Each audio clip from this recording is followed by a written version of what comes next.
Russia నిపుణులను సైతం షాక్కి గురి చేసిన ఒక డిఆర్డిఓ రాకెట్ టెస్ట్. అంటే దీన్నే high speed rocket sled test అని అంటారు. స్లెడ్ అనే మాటకు అర్థము, ఇప్పుడు మీరు ఎవరైనా మంచు పర్వతాలకు వెళ్ళినప్పుడు అక్కడ జారుతారు చూసారా, దీన్ని స్లెడ్ అంటారు, దాన్ని స్లెడ్జ్ అని కూడా అంటారు. సో ఇప్పుడు ఏంటండి దీని ప్రత్యేకత ఏమిటి? High speed rocket sled facility ఎక్కడ ఉంది? చండీగఢ్లో ఉంది. సో ఇప్పుడు మీరు ఎవరైనా చండీగఢ్ వెళ్ళారు అనుకోండి, ఈ డిఆర్డిఓ యొక్క ఈ ల్యాబ్, ఈ ఫెసిలిటీకి వెళ్ళారు అంటే ఒక రైల్వే ట్రాక్ ఉంటుంది. ఆ రైల్వే ట్రాక్ మీద ఇలాగా, అంటే ఒక యుద్ధ విమానంలో మీరు ప్రయాణిస్తే సడన్గా యుద్ధ విమానం ప్రమాదానికి గురి అయితే, మొన్న యుఏఈలో మన విమానం తేజస్ విమానం కూలిపోవడము గమనించండి, అందులో మన పైలట్ కూడా చనిపోవడం. దాని తరువాత డిఆర్డిఓ చేస్తున్న ఈ టెస్ట్ ఇవాళ రష్యా యుద్ధ నిపుణులు కూడా, డిఫెన్స్ నిపుణులు కూడా ఇక్కడ ఉన్నారండి. పుతిన్ గారితో వీళ్ళు వచ్చారు. సో వాళ్ళకి డెమో చూపించినప్పుడు వాళ్ళు రియల్గా బిత్తరపోయారు. ఎందుకంటే చూడండి, మీకు పుతిన్ గారు ఒక మాట అంటున్నాడు, ఒకప్పుడు భారత్ను ప్రశ్నించగలిగిన దేశాలు ఉండేవి, ఇవాళ ఎవరు లేరు, ఎవరు కూడా మీరు ప్రశ్నించలేరు.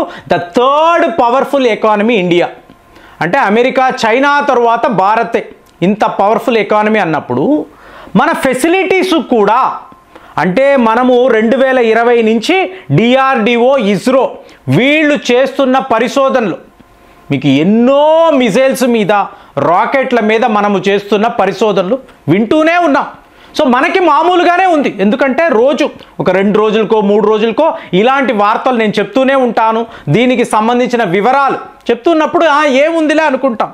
కానీ మీరు రియల్గా చండీగఢ్ వెళ్ళారనుకోండి, ఈ రైల్వే ట్రాక్ను పరిశీలించారనుకోండి, ప్రపంచములో అమెరికా, రష్యా తరువాత మన వద్ద మాత్రమే ఇలాంటి ఫెసిలిటీ ఉందండి. మీరు నమ్మరు, ఎందుకంటే మనకు సెల్ఫ్ ఎస్టీమ్ ఉండదు కాబట్టి. ఏముందండి, ఎన్నో డెవలప్డ్ కంట్రీస్ ఉన్నాయి కదా, ఇప్పుడు యూకేలో లేనిదా, ఫ్రాన్స్లో లేనిదా అంటాము, ఖచ్చితంగా లేదండి. ఎందుకు చెప్తున్నానంటే మార్టిన్ బేకర్ అనబడే ఒక సంస్థ, ఇది యూకేకు సంబంధించిన ఒక కంపెనీ, చాలా రెప్యూటెడ్, అంటే లాక్హీడ్ మార్టిన్ గురించి మాట్లాడతాం చూసారా, ఆ స్థాయిలో ఈ కంపెనీ ఉంటుంది. వీళ్ళు ఏం చేస్తారు? వీళ్ళు ఏమీ లేదండి, మీరు ఒక యుద్ధ విమానంలో కూర్చున్నారు అనుకోండి, ఆ పైలట్ నడుపుతున్నప్పుడు అతను కూర్చునే సీట్ ఉంది చూసారా, దానిని తయారు చేస్తారు. మీరు ప్రపంచంలో ఒక F-35 విమానం కూలిపోయింది అనుకోండి, ఇమీడియట్గా ఒక దగ్గర వార్త వస్తుంది, మేము 7800 మంది ప్రాణాలను కాపాడేము. ఏంటి, F-35లో కూడా మా ఇజెక్షన్ సీట్నే వాడతారు. ప్రపంచములో మీకు ఇలాగ యుద్ధ విమానాలు తయారు చేసే సంస్థలు లాక్హీడ్ మార్టిన్ అనండి, అలాగే మీకు చైనా వాళ్ళ JF-17, మన తేజస్ విమానం, వీటిలో అంతా కూడా ఇంకా చెప్పాలంటే యూరోస్టార్, మీకు యూరోప్కి సంబంధించిన మీకు ప్రముఖ యుద్ధ విమానాలు, రఫేల్ గురించి కూడా మనం చెప్పుకోవాలి. సో వీటికి సంబంధించిన ఇజెక్షన్ సీట్ అనేది మీకు మార్టిన్ బేకర్ అనబడే కంపెనీయే తయారు చేస్తుంది. వీళ్ళు ఎక్కడ వాళ్ళు? United Kingdom. సో ఇప్పుడు వీళ్ళు ఎంతలాంటి ప్రచారం చేస్తారంటే, విమానం కూలిపోయిందండి, కానీ అందులో ఉండే పైలట్ మాత్రం తప్పించుకున్నాడు. ఎలా తప్పించుకున్నాడు? మేము ఇచ్చిన ఇజెక్షన్ సీట్ వల్లే. సో వీళ్ళు ఇందులో మోనోపలి అండి, తిరుగులేని కంపెనీ. ఇవాళ మనం ఏం చేస్తున్నాం? ఇప్పుడు ఈ విమానాల లిస్టు చూసారనుకోండి, చెప్తున్నా కదా, మీకు F-35 ఉంటుంది, JF-17 ఉంటుంది, మన తేజస్ ఉంటుంది, యూరోస్టార్ ఉంటుంది, రఫేల్, ఇవన్నీ ఉంటాయి. కానీ రష్యాకు సంబంధించిన ఒక కంపెనీ, ఒక విమానము కూడా ఉండదు. రష్యా వాళ్ళు ఇజెక్షన్ సీట్ తయారు చేయడము టోటల్గా వేరే టెక్నాలజీ వాడతారు. సో ఇవాళ వార్తలు ఏమిటి? భారత్ ఇదంతా ఒక ప్లాట్ఫామ్ లాగా, ఒక ఫౌండేషన్ లా తయారు చేసుకుని చండీగఢ్లో, ఇది చాలా కష్టతరమైన, ప్రమాదకరమైన పరిశోధన అండి. కానీ డిఆర్డిఓ వాళ్ళు చాలా సింపుల్గా ఇది చేసి చూపించారు. అంటే రైల్వే ట్రాక్లో వేగంగా ఒక యుద్ధ విమానం వెళుతుంది అనుకోండి, జస్ట్ డెమాన్స్ట్రేషన్. సడన్గా మీకు ఈ విమానములో మీకు ఒక ఫైర్ యాక్సిడెంట్, మీకు పైలట్ ఆ ఇజెక్షన్ సీట్ నుంచి అలా గాల్లో ఎగిరిపోతాడు, మీకు సెకండ్స్లో జరిగిపోతుంది. మరి ఇదే విషయము యుఏఈలో ఆ ఎయిర్ షోలో జరగలేదు కదా, తేజస్ విమానం కూలిపోయింది కదా, వీళ్ళు దుష్ప్రచారం చేశారు కదా. 25 ఏళ్లలో 2 సార్లు ఇలా జరిగితే థర్డ్ టైం ఇలాంటి ఒక యాక్సిడెంట్. అదే లాక్హీడ్ మార్టిన్ 31 టైమ్స్. 2015 తరువాత 31 సార్లు F-35 విమానం కూలిపోయింది. సో దీని గురించి ఎవరు మాట్లాడరు. ఈరోజు మనం ఏం చెప్తున్నాము, మా దేశానికి కావలసిన లైట్ కాంపాక్ట్ ఎయిర్ క్రాఫ్ట్, ఇందులో అమర్చే ఇజెక్షన్ సీట్ మాదే అయి ఉండాలి అంటే మార్టిన్ బేకర్కి ఇవాళ మనం పోటీగా తయారయ్యాం. ఒక వెస్టర్న్ కంట్రీ, సో వాళ్ళది ఒక రెప్యూటెడ్ కంపెనీ, దానికి పోటీగా ఈరోజు భారత్ నిలబడుతుంది. చైనా వాడు కూడా చేయలేదండి. చైనా వాడి యొక్క విమానాల్లో కూడా మార్టిన్ బేకర్ యొక్క సీటే వాళ్ళు వాడతారు. మరి మనకు ఏమైంది అంటే డిఆర్డిఓ వాళ్ళు ఎన్నెన్ని రంగాల్లో, అంతా డిఫెన్స్ రంగమే, కానీ ప్రతి ఒక్క దగ్గర కూడా మీకు భారత్ అమెరికా రష్యాకు ఈక్వల్గా నిలబడాలి. దానికి ఏం కావాలన్నా వీఆర్ రెడీ టు డూ. అలాంటి ఒక సిచ్యువేషన్ ఇవాళ క్రియేట్ అయిపోయింది. కాబట్టి రష్యా భారత్ కలిసి ఇలాంటి ఇజెక్షన్ సీట్ని, ఇక్కడ ఇజెక్షన్ సీట్ అంటే ఇలా ఎగిరిపోవడం అంతే కదండి, అలా కాదు. దీనికి ఒక సిస్టమ్ ఉంటుంది ఇజెక్షన్ చేయడానికి.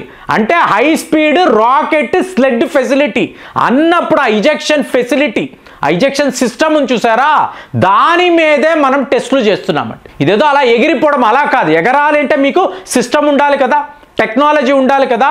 దాని మీదే ఇవాళ చండీగఢ్లో ఇంత పెద్ద ఒక టెస్టింగ్, ఇంత పెద్ద పరీక్ష అనేది జరిగింది. సో దీని డెమోని మనము రష్యాకు సంబంధించిన డిఫెన్స్ నిపుణులకు చూపించాం. ఇది ఎట్లా చేశారు అంటే గత సంవత్సరం నుంచి ప్రయత్నాలు, కరెక్ట్గా పుతిన్ గారు ఇలా భారత్లో ఉండడము, ఇట్లాంటి ఒక ఎక్స్పెరిమెంట్ టెస్ట్ భారత్లో జరిగింది అన్నప్పుడు ప్రతి వాళ్ళకి కూడా ఆశ్చర్యంగా ఉంటుంది.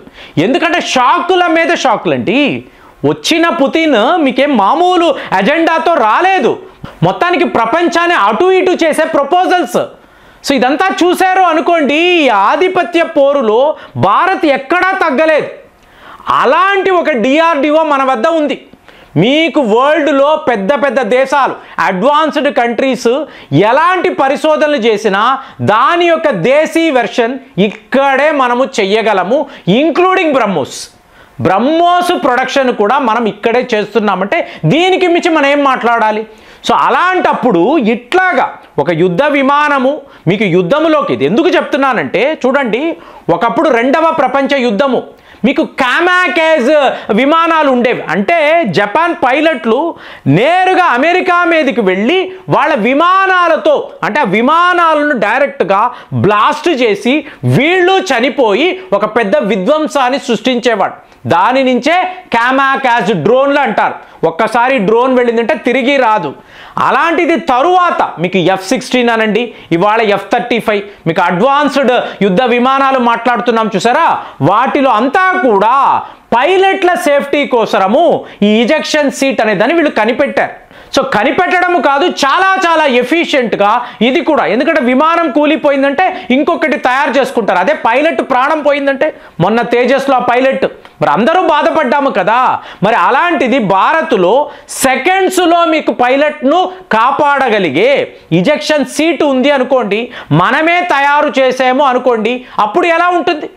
సో ఆటోమేటిక్గా ఎన్నో దేశాలకు మనం వీటిని సప్లై చేయొచ్చు. రష్యా వాళ్ళు కూడా మన వద్ద కొనుక్కోవచ్చు. యూరోపియన్స్ ఎలాగో మన దాకా రారు, కానీ ఆసియా ఖండములో అలాగే రష్యా లాంటి పెద్ద పెద్ద దేశాలలో మనము ఇలాంటి జాయింట్ వెంచర్స్ పెట్టుకొని ఈ ఇజెక్షన్ సీట్స్ను తయారు చేసి ఈ సిస్టమ్ని మనం పర్ఫెక్ట్ చేసి, ఎందుకంటే ఇది పూర్తిగా ఫుల్ ప్రూఫ్ మెథడ్లో చేయబడిన పరీక్ష అండి. లిటరల్గా మీరు ఆ డెమాన్స్ట్రేషన్లో చూడవచ్చు డిఆర్డిఓ ఏ లెవెల్లో ఉంది, ఏ స్థాయిలో మన పరీక్షలు ఉన్నాయనేది క్లియర్గా చెప్పేవచ్చు. మరి ఇంత పెద్ద పరీక్ష చండీగఢ్లో జరిగింది అంటే వినడానికి చాలా ఆశ్చర్యంగా ఉంది. మరి మీ ఫీలింగ్స్ ఎలా ఉన్నాయి, మీరు ఏం ఆలోచిస్తున్నారు, కామెంట్స్లో రాయండి. మళ్ళీ వచ్చే వీడియోలో కలుద్దాం. జై హింద్.